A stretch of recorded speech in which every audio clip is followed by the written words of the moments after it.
আপনারা জানেন আগামী 12ই ফেব্রুয়ারি ত্রয়োদশ জাতীয় সংসদ নির্বাচন। এই নির্বাচন দেশীয় এবং আন্তর্জাতিকভাবে একটি গুরুত্বপূর্ণ নির্বাচন।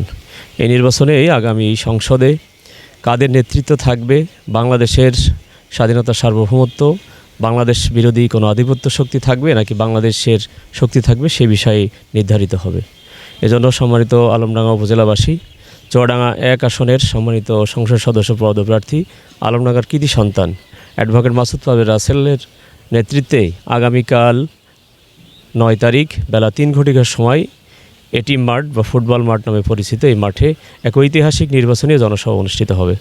এই জনসভায় সকল শ্রেণীর মানুষ, শ্রমিক, মেহনতি মানুষ, ব্যবসায়ী, শিক্ষক, প্রতিনিধি, ছাত্র, সকল মানুষ, বিশেষ করে 11 দলীয় যে নির্বাচনী জোট হয়ে সেই জোটের সকল জনশক্তি প্লাস এই এলাকার সকল ভোটারদেরকে আমরা আহ্বান জানাচ্ছি সশরীরে এসে আগামীর একটি সুন্দর, ইনসাফ ও ন্যায়ভিত্তিক বাংলাদেশ গড়ার জন্য দলে দলে যোগদান করে এই নির্বাচনী বিশাল সমাবেশ আপনারা সফল করবেন।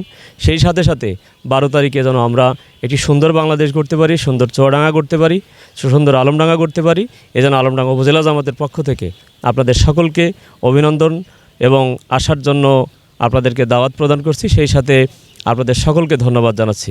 মিডিয়ার ভাইদেরকে অনুরোধ করছি, মিডিয়ার সকল ভাইরা যেন আমাদের এই প্রচারণা, আমাদের এই কাজে যেন সহযোগিতা করেন। প্রশাসনিক সকল ভাইরা এবং যারা এলাকায় আছেন সকলে মিলে আমরা একটি সুন্দর প্রোগ্রামের আয়োজন করব। এই প্রোগ্রামেই সকলের উপস্থিতি কামনা করছি। কালকে যে স্মরণকালের ইতিহাসে আলমডাঙ্গায় সবথেকে বড় সমাবেশ হবে। আপনারা জানেন যে আমাদের চুয়াডাঙ্গায় আমিরে জামাত আসার কারণে আমরা আলমডাঙ্গা থেকে অসংখ্য মানুষ সেখানে উপস্থিত হয়েছি, ব্যাপক একটা গণজমায়েত সেখানে হয়েছে।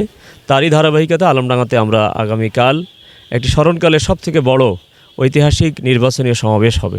এই শুধু আলমডাঙ্গার মানুষদেরকে নিয়েই নির্বাচনের সমাবেশ হবে।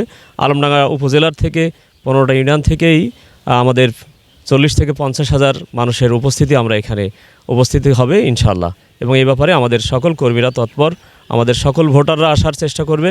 আমরা সকলকে এই ব্যাপারে আসার জন্য দাওয়াত প্রদান করছি এবং তাদেরকে আমন্ত্রণ জানাচ্ছি।